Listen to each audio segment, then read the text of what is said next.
Hey, it's Dennis again. Hope you are well. That was a cover of Self-Immolate by King Gizzard and the Lizard Wizard.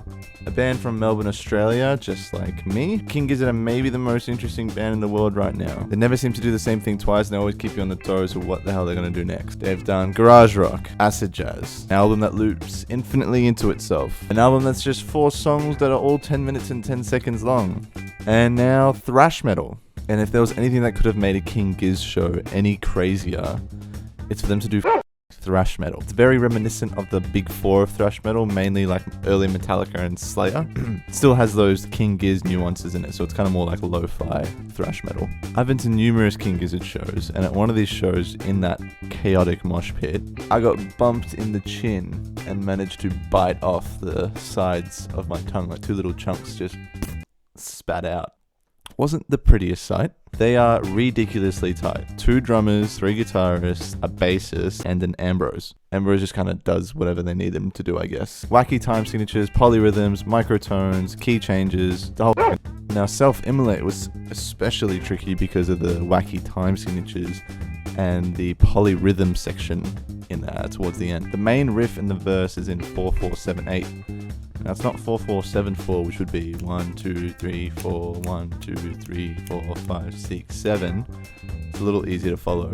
It's actually 1 2 3 4 1 2 3 4 5 6 7 1 2 3 4.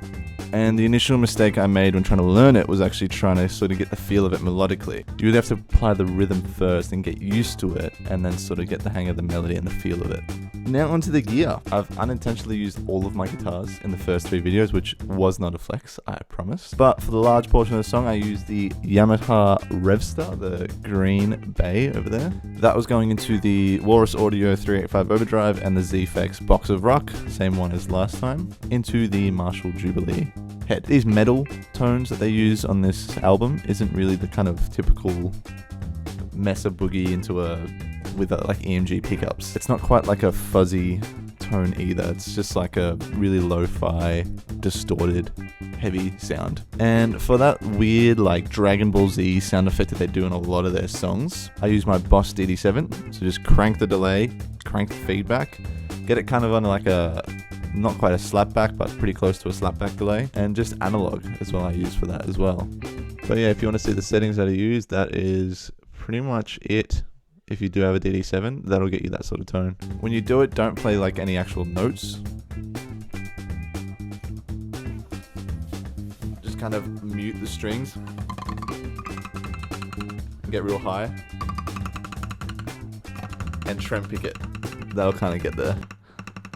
You know? But with delay. I also used my first electric guitar ever. My Greg Bennett Avion. It's not the best guitar in the world, but it has sentimental value for me, so I'll probably have to keep it around for a long time. Except for like the little shreddy part and during the choruses as well.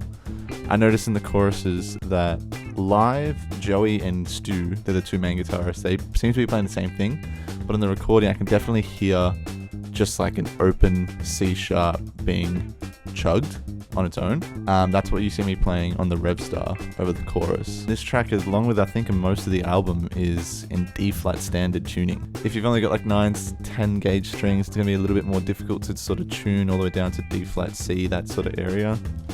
So yeah, if you do want to play a song like this sort of heavy style, get thicker gauge strings. Also for those like shreddy parts on the Greg Bennett, I also clicked on the wah for the Greg Bennett, but the Yamaha is just still clean. And yeah, that is all for today's one. If you liked it, like it. If you want to make a suggestion, please comment below. If you want to stick around and wait for more videos like this, subscribe. Other than that, that's all. So until next time, ciao.